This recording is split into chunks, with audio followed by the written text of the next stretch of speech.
بێگومانەوە دەستدرێژیەکی ڕوون و ئاشکرایە بۆ سەر خاکی کوردستان و بۆ سەر ژیانی خەڵق.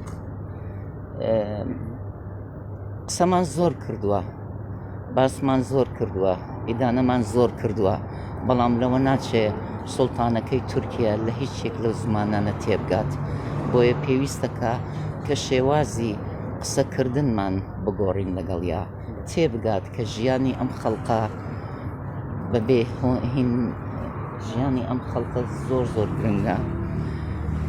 دەستدرێژیکردنە سەر مناڵ و سووتاندنی گوند و سووتاندنی لادێکان و چۆڵکردنیان و هەروەها کوشتن و دەستنیشانکردنی ئەو خەڵقانەی کە بە میوانیش بێن، کە بۆ تەداوی دکتۆریش بێن، ئاوا بە بەرچاوی هەموو جیهانەوە بیکوژێت، ئەوە قابلی قبوڵ نییە.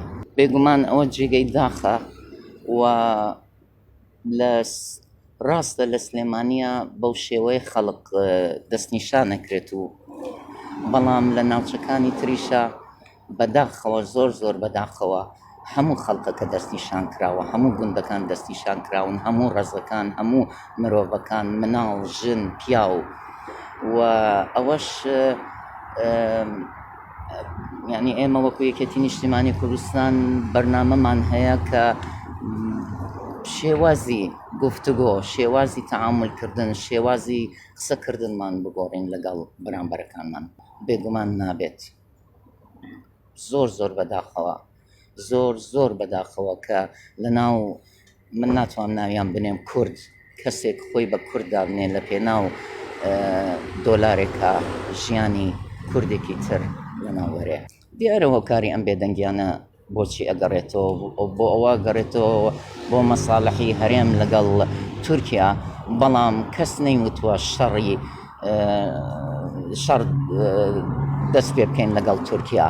شێوازی تر هەیە بۆ معامەلەکردن و ناکرێ ئێمە هەرچی داهات و دەستکەوت و خێر و بێری ژێر زەوی و سەر زەوی هەیە بینێرین بۆ تورکیا بەکاری بێنێتەوە لە دژی خۆمان و بۆ کوشتنی خۆمان. سوڵتانەکەی تورکیا لەوە چێوا بزانێ ئەم درۆنانە یاری گەیمی کۆمپیوتەرن کە ئەیمێرێتە سەر ژیان و ماڵی خەڵق. واخ ئەمڕۆ کەسێکی شەهید کرد، دوێنێ کردی، پێرێ کردی، ساڵی ڕابردوو کردی، سوێی نێشەیکە، ئەنجا چی؟ گوندەکانی سووتاند ئەنجا چی؟ ئایا زەربولمەسەلی ئەو سوڵتانە سەدام و هیتلەرن؟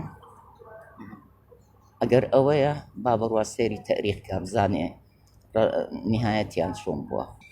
بێگومان بەدەستی نایەنێ، ئەوە زیاتر و زیاتر خەڵق تووڕە ئەکا، زیاتر بەنزینەکا بە ئاگرا. یعنی شتێک نییە کە تۆ بڵێ بە شەهیدکردن و کوشتنی مناڵێک، تۆ مناڵێکت پارچە پارچە کردووەتەوە قوعی چی ئەەکەی؟ خەڵکەکە سەرت بۆ دانەوێنێت؟ نەخێر، دژمنایەتی زۆرتر ئەبێ، تووڕەبوون زۆرتر ئەبێ.